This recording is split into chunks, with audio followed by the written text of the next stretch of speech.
Anybody excited about the snow? Me too. There's a lot going on. All of a sudden it's winter. And you know the forecast, we've got deep freeze coming. It's going to be making ice over here. There is a lot going on. You know, Monday is Martin Luther King Day. This morning there was a big breakfast in Jackson. I've only been to that once since I've been here. Maybe it's the distance, who knows what. We tend not to pay a whole lot of attention to that. But it's something, and it's important. Today in Washington, the March for Life. You know, huge numbers turn out. Doesn't get a lot of press coverage, but huge numbers turn out to simply say, life is sacred. Life is sacred, even in the womb. The 22nd, Tuesday, is the actual anniversary of Roe versus Wade. That's why this march takes place this time of year. This weekend, Sunday particularly, is World Day of Prayer for Refugees and Immigrants. Did you know that? You just kind of stumbled into it. For over a century now, January 18th to the 25th, ending on the Feast of the Conversion of St. Paul, this is the week of prayer for Christian unity. We are chopped up into so many pieces. This is a whole week, an 8-day week, dedicated to praying that somehow we might become one again. There's a lot going on. Today, starting at 8:30 and ending a few minutes ago, was the Meta Peace Team training. I was there until about 3:20. So they were doing pretty darn well. You looked very peaceful. But it was wonderful. We had a fine turnout, parishioners. The snow kept one person away, and we had one last-minute arrival. So we had our full complement of participants. Very insightful, very challenging, and a great, great reminder about the difference we can make in tense and difficult situations. There's a lot going on. Seems to me there's some big pro football games this weekend. We'll find out who goes into the Super Bowl. There's a lot going on. Meanwhile, way back when, in this town, Canaan, not a terribly significant town, shows up a few chapters later, again, in the Gospel according to John. It seems to me there was only one thing going on in Canaan. A big wedding celebration. Sounds like everybody was there. And Jesus was there. And his mom was concerned. And who knows whether he was teasing her when he said, "Woman, how does this concern of yours affect me? My hour has not yet come." Or if he was more serious. I talked about this at a retreat a while back, and somebody really took offense when I suggested Mary could well have smacked him on the face. But I would say a lesser woman than Mary. Because her response is so beautiful. Jesus is resisting. Mary's saying, "Do something."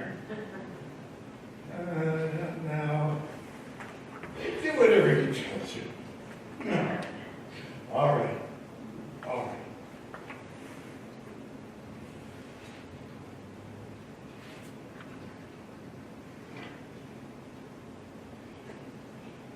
Are you reading it? Have you read it? If you have, pass it on to someone. Now, Now, I read it way back, I think in August, so I'm pretty sketchy on many details. But I did flip back through, and I identified, this is the answer to the question, what is the biggest lie in the history of Christianity? And the biggest lie is that holiness is not possible. The message is, yes, it is. And we experience holiness in holy moments. And we've got one in the gospel. Can you imagine that bridegroom? What are you talking about? Let me taste that. Oh my gosh. Where did we get that other stuff?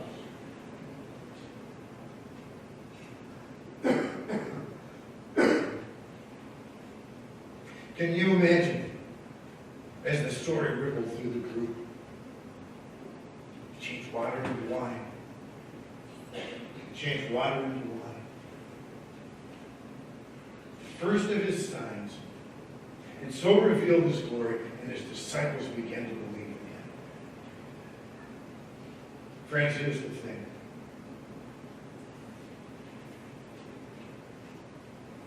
We are capable of holiness. I don't know if it jumped out to you. That reading that Joyce did from the first letter to the Corinthians. To each person, the manifestation of the Spirit is given for some benefit. Whether you're able to look into yourself and say, oh, I know what my gift from the Spirit is, or not, there it is. To each person, the manifestation of the Spirit is given. Not to be sat upon or hidden, not to be used to show off. Because Paul's talking to a community that's struggling with, how come she can do this and he can do that and well, I can't do it? Well, you have different gifts. You have different gifts. And darn it, you've got them. Watch out for that big lie, because it wells up right within us. And it comes out this way. I can't do anything. I can't make a difference. It's too much. Or I've tried before, I'm not going to bother again. Paid my price. To each of us, the manifestation of the Spirit is given. We make holy moments. One of the great messages, Father Peter Doherty was here for this whole thing, and another team member. Every once in a while he would kind of jump up and say, la la la la la la la la la. La la la la la. That's what it's all about. Listen. Be aware. Listening. Awareness. Listening, awareness, tune in. You don't have to disagree. You don't fight back, but you listen. You become aware, you affirm. Oh, yes. I see where you stand on that. La, la, la. He changed water into wine. You and me? It'd be a great trick at a party sometime, but that's not what our faith is all about. You and me? We have power too. Together, we got some kind of power.